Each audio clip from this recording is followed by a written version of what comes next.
Knew it was going to happen. We supported 74 and objected to 9. Now, when we pass our considerations on to Wiltshire Council, and sometimes they don't agree with us. But as you can see from the slide, the red bit, they actually supported, they agreed with us for 95% of the time this year. Now, when we disagree with Wiltshire Council, we ask them to call in. But this is decided, what calling in means is that it goes to a planning committee which consists of elected Wiltshire County councillors for decision. Peter Comer, our county councillor, decides whether or not to call in, once we request it, and if it is called in, one of us attends the meeting at Chippenham and speaks on behalf of Cricklade Town Council. Once a decision is made, an applicant can appeal that decision. Last year, we had 9 appeals and 5 of them were dismissed. 2 of them were allowed, 1 adjourned and 1 given temporary permission. We either make a submission in writing to the inspector if it's a public, or if it's a public inquiry, 1 or 2 of us attends the appeal. Many permissions have conditions attached, and if they're not met or unlawful activity takes place, then they becomes an enforcement issue for Wiltshire Council. Currently, there are 15 cases of outstanding enforcement issues with Wiltshire Council for this area. We also comment on applications outside of our area when it will affect us, for instance with traffic or drainage issues, and we respond to planning, transport and consultation from Wiltshire Council.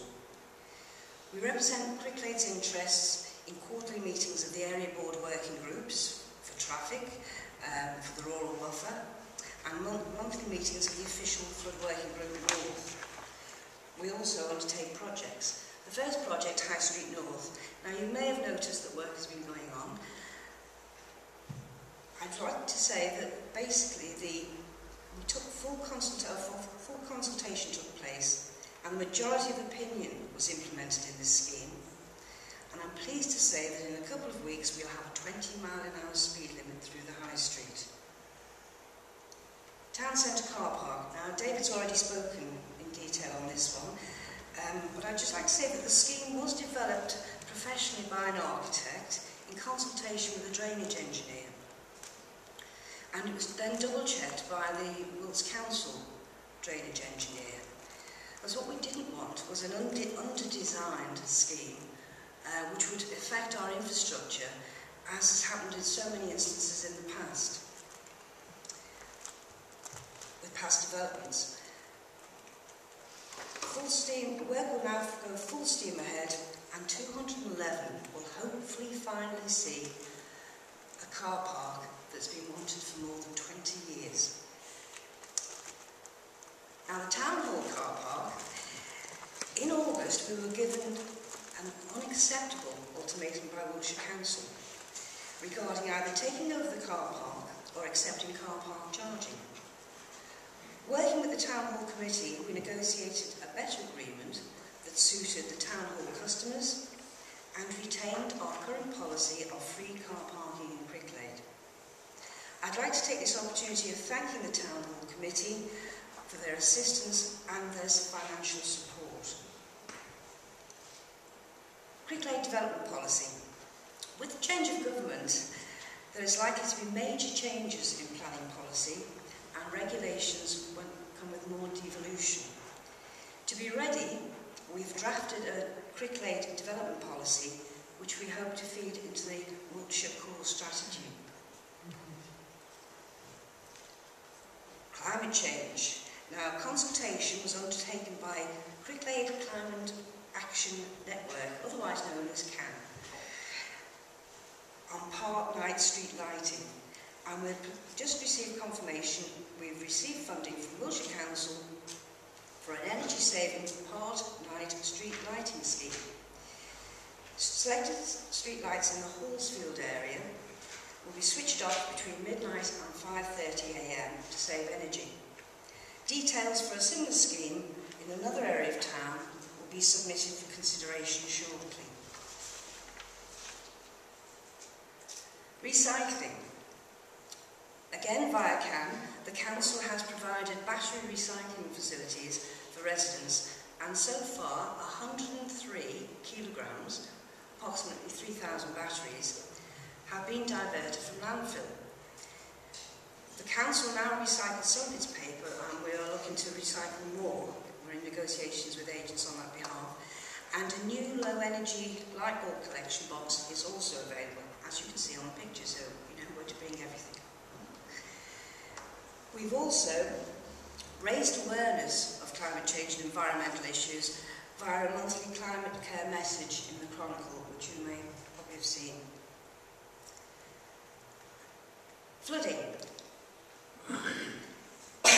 There's been some success this year in respect of mitigating flood risk.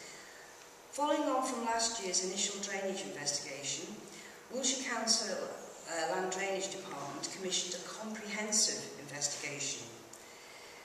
This resulted in ditch clearance, rerouting of drainage for Spittle Lane, clarification of works required for Gas Lane and Cllrs Street. In respect of Gas Lane, the engineer, the Wiltshire Council engineer, there's only one, he's working on a solution. And in respect of Cllrs Street, we discovered that there was major concerns there in terms of drainage, and the Land Drainage Department at Wiltshire Council have requested funding of £140,000 for the work required. The rivers, which of course is the outfall for all of this, all these ditches and culverts.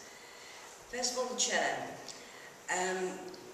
We've been working closely with the Environment Agency this year, and they've written to the landowners surrounding the churn, reminding them of their riparian duties and offering help in determining the work required. The Thames.